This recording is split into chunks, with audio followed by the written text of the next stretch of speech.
Yeah, it's really a self problem before it's a relationship problem, isn't it? Because for you, for me, for anyone, the listeners, to be able to act a certain way in a relationship, it first starts with them being able to bring a certain level of consciousness or awareness, rather, to their own personal life. Hello, everyone, and welcome to another episode of The Powerful Man Show. I am your host, Doug Holt, with my co-host, Tim, the Powerful Man, Matthews. Tim, what's happening, bro? You're traveling right now. How you doing? Yeah, I'm doing great. We're on a little island off of Wales called Anglesey. And do you know what? How we ended up coming here. It's the second time we've been here. We actually come here at least once a year. We go to Wales twice a year, but we come here once a year. Amelia likes to position it as a holiday for the dogs. We've reached that point in life, Doug, where we now take the dogs on a holiday because Paddy came accustomed to living in Europe for a couple of years as we traveled through Europe. Lived remotely basically in the early days of The Powerful Man. And he loved Italy. And I mean, what an amazing standard, right? Your dog gets used to living abroad, and Amelia gets used to being able to take him anywhere we want. So now the norm upon returning to the UK and setting up base here is that the dogs must have a holiday. Right, how cool is that? I love it. Anyway, we're on a little island just off Wales called Anglesey, and we saw it on a program, Robson Green, like Amazing Places in the UK. Oh my! I was just blown away by the beauty, the beaches, the scenery, the mountains, the forests, everything. And when we came here last May, it was breathtaking. Like, it's small enough so that you can easily get around, but also big enough so that it's a lot of countryside and great scenery, and surrounded by ocean, and the mountains of Snowdonia are just in the distance, and it's just stunning. So yeah, we're having a great time. Been hiking every day, different places, and I get to jump on this and record this with my very good friend and partner, Mr. Doug Holt. So life is great. Awesome. I'm actually, as soon as you mentioned that, I went to Google, of course, and to look up photos. 895 reviews, almost all 5-star for the island. Sounds amazing. You're living a good life when the lifestyle your dogs require is better than is what most people listening to this podcast want for their own personal life.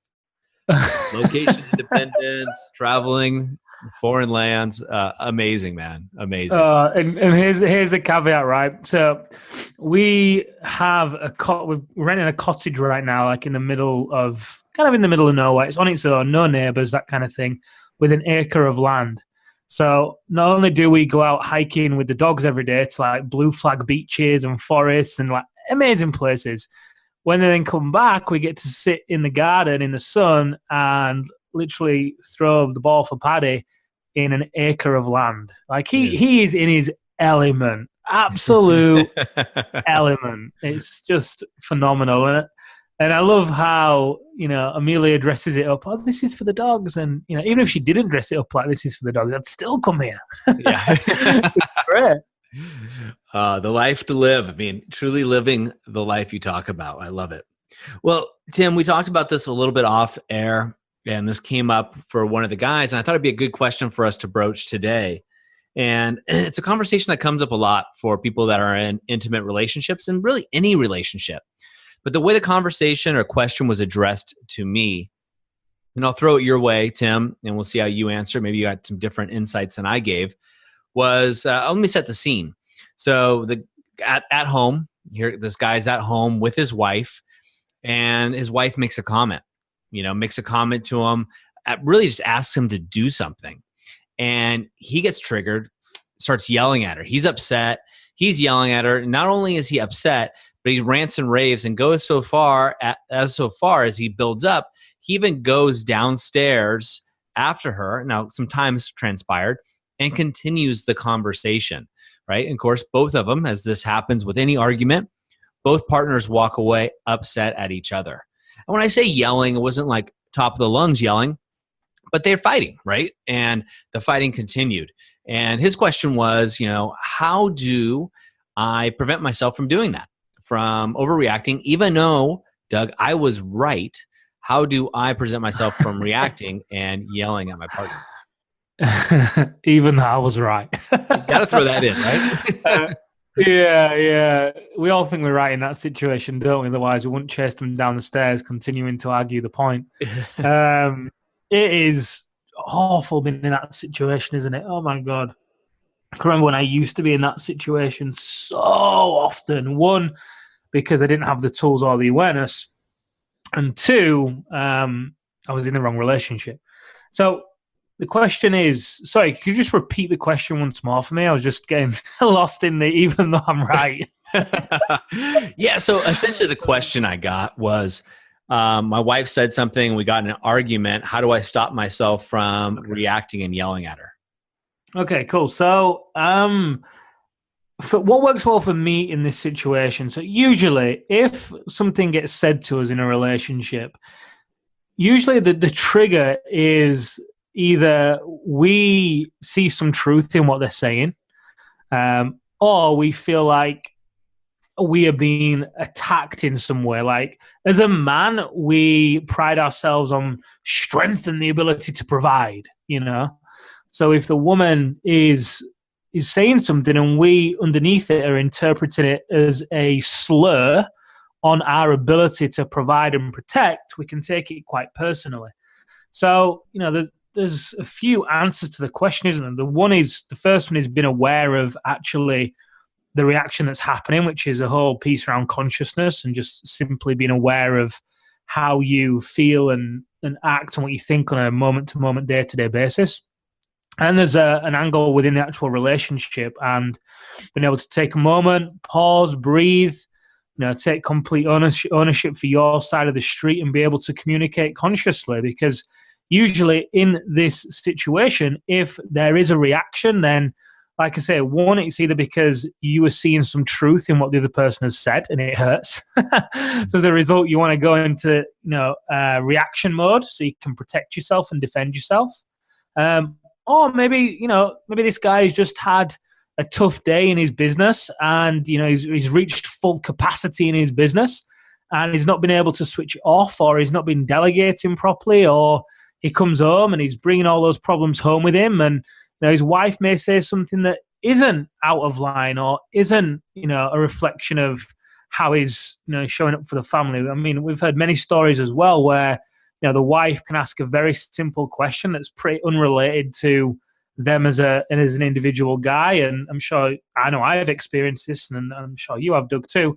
And even that can trigger you to blow up just because you're at capacity in your business. You don't know how to switch off. So I'm curious, how do you go, in this situation, how would you go about being able to diffuse this? What would be the first step that you would take? So right now or previous, Doug? Right now. Right now. So the first thing, right now what I do is I catch myself very quickly, right? And the question I ask, and this has taken me, admittingly, a very long time to get to this point. Very long. If you look up the word stubborn, it's been joked that my picture is in the dictionary, and I'm sure you can probably contest to that and some things. But No. One thing I ask myself is, would I rather be right or would I rather be happy? Right. And that's something I ask myself now. And now the answer is always happy at the end of the day. I just know that everything works better when I'm connected with my wife. Everything works better when we're harmonious. And who is to really define what is right and what's wrong anyway? And usually when I'm going for making sure that I'm right, that's my ego playing into the game. And that's a decision I made for my own life after doing work in the Amazon jungle and doing other stuff to step out of in a much greater fashion. So having said that, I can say the previous versions of me much rather be right, because I'm definitely right this time. And that's why you laughed and I laughed when he said that. So that's the first thing I do is, would I rather be right or would I rather be happy? The second thing I ask myself is, what part of what my wife said, in this case for me, what part of what she said did I believe was true? Right? Mm-hmm. And then I answer that, because the analogy I always use, and I talked about this with the men, is if I walked around and to you listening to this now, if I called you purple, I said, hey, you're purple, you would look at me like I'm ridiculous and just laugh. Why would you do that?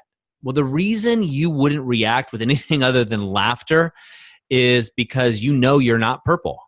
However, if I said you're fat and you really think you're fat, you get offended. If you're skinny, you just laugh it off because you're just like, whatever, or you have really strong, self, beliefs. Or if I said you're white or you're black and, for some reason that triggers you, you get upset. Point being is the reason we get upset is we, as you said, believe parts of that true. So I asked myself, what part of that, did I think was true? And the third thing I go through, Tim, is I say, where have I felt like this before in my life? Because oftentimes what happens, especially in relationships, and it happened to this guy actually, when I brought it up to him, is it's really something that's triggered from the past, right? So my wife might say something to me like, oh, can you take out the trash? And I might snap like, what are you talking about? I do everything around here. I bring in the income. I cleaned, I vacuumed today. And, go in this whole tirade and storm out like a little child. And really all she's doing is asking me to take out the trash. But in my listening, maybe what I heard was I was lazy or I'm not good enough, or it's something that my parents told me or a teacher told me I never follow through with something in the past. And so I'm trying to figure out where that linkage is, where that actually comes from. So I still get upset, right? That I don't really get over that. I mean, I laugh a lot more and I catch myself a lot quicker. Now, typically it's in seconds or minutes rather than days and weeks like it used to be. So those are the three things I start with. Hey guys, I want to interrupt this episode because I want to talk to you about something important. We put together a case study on how almost 300 men have taken control of their lives. They're 4Xing their business revenues and they're having more connected and intimate sex, all without sacrificing their relationships or their health by using the activation method. Now, a lot of you have contacted us and they want to know how they're doing it. We put together this short 11-minute case study just for you, so you can see how these entrepreneurs are achieving this level of success. To get this case study, all you have to do is go over to thepowerfulman.com/11. Yep, that's 11. And you can get the case study right now. All right, it's only 11 minutes and it's going to show you exactly how these men have done it. All right, let's get back to the episode. It's really a self problem before it's a relationship problem, isn't it? Because for you, for me, for anyone, the listeners, to be able to act a certain way in a relationship, it first starts with them being able to bring a certain level of consciousness or awareness, rather, to their own personal life. Amelia and I, whenever we get in these situations these days, look, fortunately for us, it often just gets diffused with laughter because we're able to both see through the emotion and ego that is usually driving the heated conversation in the moment. And then we're able to communicate clearly what both parties want from a place of love instead of anger or frustration or resentment or whatever. Now, obviously, by no means are we perfect. We're still on the journey completely. We're on the path. We're always working at it. However, if I hadn't have been through my own, growth, and if I don't stick to my own personal routines, working out, meditation, journaling, everything, it all feeds into me being in a particular state that then underpins a type of presence I then take into the relationship. It really underpins everything that I am then able to do to communicate without feeling like a victim, without judgment, and at the same time be able to take the lessons that she's communicating as well. Like you said, what's really true here. Taking ownership. We've spoken a lot on previous shows about, taking care of your side of the street before you look at others. And if Amelia's bringing something to me and she, maybe communicating it in a heated way, I'm sure there's something there there is always something there for me to take from it, something that I get to do, something that I get to improve upon. And in order for me to be able to take that on board, I get to do that without judgment or feeling attacked or victimized. And again, it comes back to me being able to have done the work on myself first and foremost. Beautiful. It absolutely does. And then there's another piece to this puzzle, and obviously it doesn't apply to you and Amelia, but it does apply. Well, I mean, it does, I guess, but it applies to this gentleman. Is once you've gotten to this realization, Tim, let's just say it's you and Amelia or you and this person, then what? You realize that you've reacted and have said something. Well, not you, but him. And now what do you do? So whenever I've been in this position before, I apologize. So let's say that you are Amelia, Doug. Let's see if you can play that role for a second. Let's say that you and I have just, I've overreacted to something you said. I would then approach you. I would eat the frog, so to speak, and approach you in a very humble way with my tail no doubt between my legs and apologize. It may go something like this. Hey, I'm sorry for what I said before. I'm sorry for how I reacted. I didn't mean it. And I just felt that when you said X, Y, Z, I felt that I was X, Y, Z. I was either, you were blaming me for something, or I didn't feel good enough, or I felt like you were questioning my ability to provide, or I felt like whatever, always making it about me, basically. I'm sorry, here's what you did, and this is how I chose to feel. And I recognize that, and I apologize for that. And moving forward, here's what I'm going to do to rectify it. And here is what I heard you say you want me to do. So I'm taking ownership of my side of the street. I'm communicating honestly and clearly about what really went on within me that caused me to react. I'm saying what I'm going to do differently moving forwards, and also clarifying that it's in alignment with what she actually desired as well. Because, last thing I want to do is say, oh, I've got it, I'm sorry, and here's why, and this is what I'm going to do moving forwards. And it not even be what she wants. So I definitely want to clarify as well that is actually what she desires. And if it's not, then cool, I can do what I was thinking and do what she desires as well. So the problem with that is I don't get to play Amelia's role here. You just took it all from me. I was getting excited about that. I was getting warmed up. I kind of took a step back. Like, shit, don't play Amelia's role. Well, thank you. I appreciate that, because I can only get myself into trouble with that one. No, you're spot on. The only thing I do differently, or maybe an adjunct to that, is I share with some vulnerability within power, right? I believe that as a man, you can be confident in your power and still be vulnerable. In fact, I think it's actually the ultimate sign of power is when you can be vulnerable. But I share what that trigger is. So, in the example we talked about, my wife comes to me and says something, and I'm asking myself these questions, right? Do I want to be right, or do I want to be happy? What's more important to me? 1, 2, where did that trigger, what did I believe was true? And 3 is, where did that come from in the past? I share that last part, number 3, with her. And I might say, look, I'm sorry I snapped. Just when you asked me to take out the trash, what I heard you say was that I'm not man enough to help out our family. I'm not good enough. I'm not doing the right things. And that really made me feel like I was less than a man and less than a provider of the family that I want to be. And so I immediately just reacted, and I apologize. And so I'll say something along those lines and let her know where I'm coming from and what I'm actually feeling, or what feeling evoked for me, or where it occurred from in the past, because usually it has nothing to do with what the person in front of you is doing, right? It's our interpretation of what they're doing or what they're saying that gets us to react, not the actual actions. So for this gentleman I'm talking about, Tim, and you know him, great guy.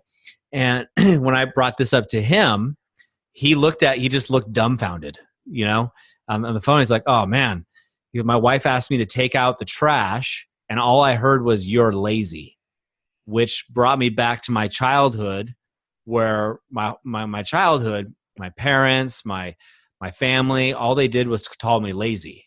The whole joke around my family was basically that I'm lazy. And, this guy's a business owner, by all means, other men would look at him as like an alpha leader. Great guy. Last thing is lazy.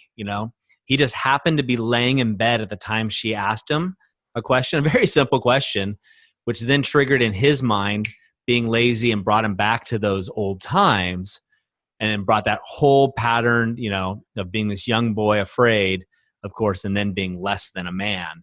And he just snapped at his wife right away, which continued.